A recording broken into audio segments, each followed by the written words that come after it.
It's a normal Irish relationship, I think, with my man and dad. They chase you up the stairs with the sweeping brush from time to time. That's just normal, isn't it? Is it? Is it, John? Normal in Ireland. It's normal in Ireland. But I was fast though, yeah? Straight up them stairs. Time after the fight, or just maybe before the next fight.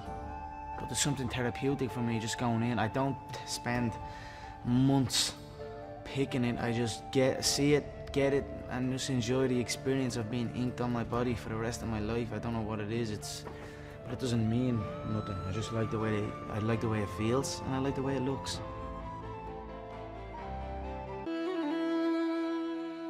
Balance is everything. Life as a whole is about balance. So nothing else. If you think about it, when you're born, what's the first thing you learn? You learn how to control your head. You learn how to balance your neck muscles. Then you learn how to balance on the feet. Somewhere along the way, you forget balance. So I like to always keep my balance sharp. I feel when I'm balanced and controlled in my frame, I have confidence in my frame, I can throw any shot or I can move in any sequence.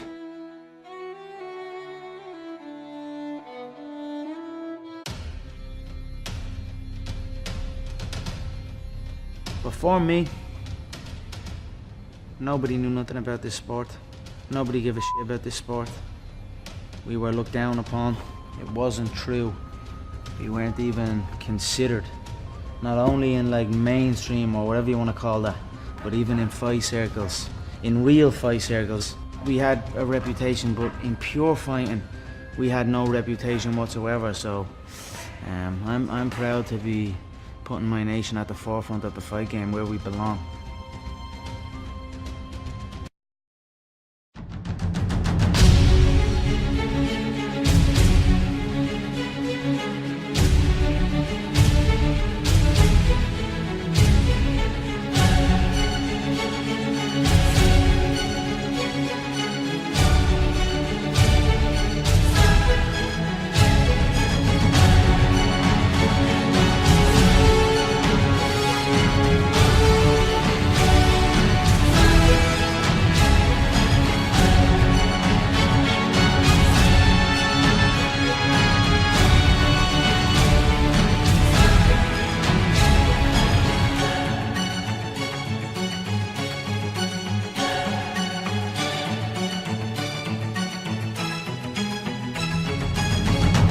Ich träume und die Welt erzittert.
There's no talent here. This is hard work. This is an obsession. talent does not exist. We are all equals as human beings.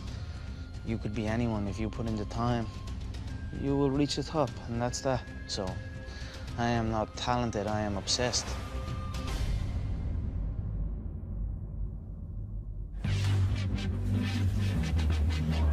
Give it up for the notorious Conor McGregor!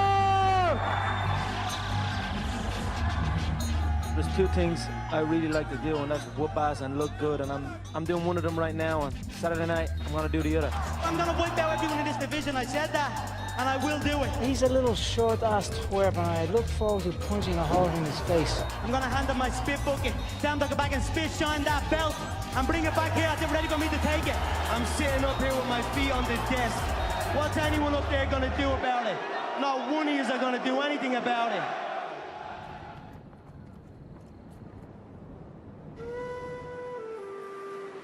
Conor was born in Dublin City in one of the national maternity hospitals here, 12th of July 1988.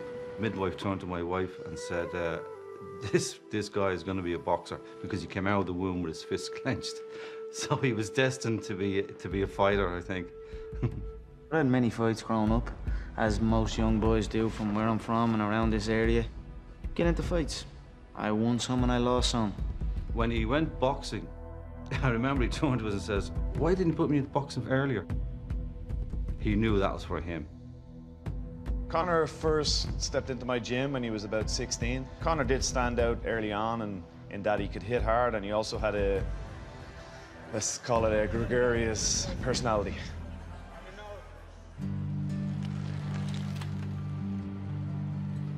I was thrown into a plumbing trade. Give a about plumbing, didn't know anything about plumbing. I just went on that site because culture told me that that's what I have to do.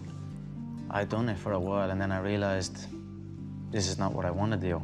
Like, this is not what I want to do, then what the f am I doing it for? And I walked out, 18 months in maybe.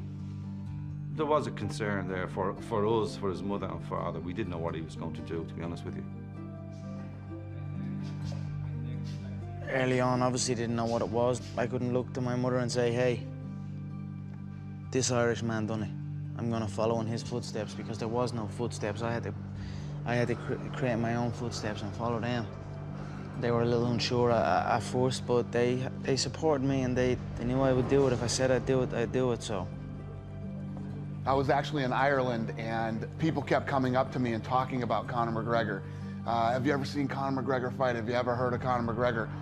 Well, I came back to Vegas and talked to the matchmakers, and they had heard of him. So I flew him out from Ireland. He and I went out to dinner. He told me he's on what's called the dole, which is basically unemployment over there. When I left that dinner, I said, I don't know if this kid can fight, but if he can even fight a little bit, he's going to be a huge star.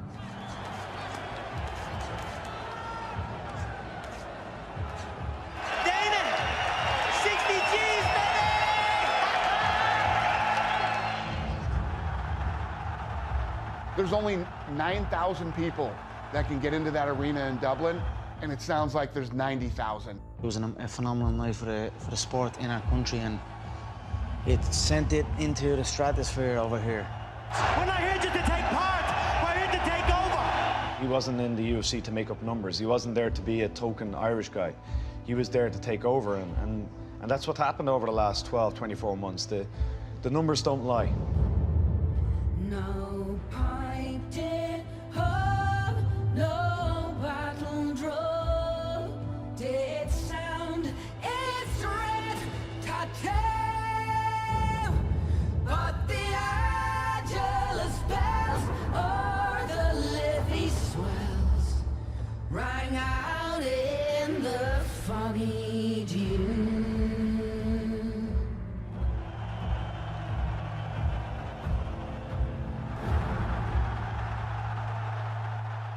When Conor won the interim title and he beat Chad Mendes, I think it boosted the confidence of European fighters that they can compete at this level.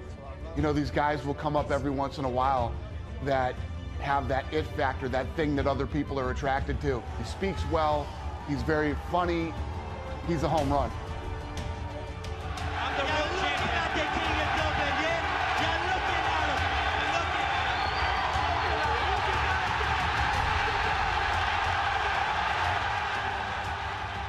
This next fight is done and dusted. It's over. It's been over since January of this year.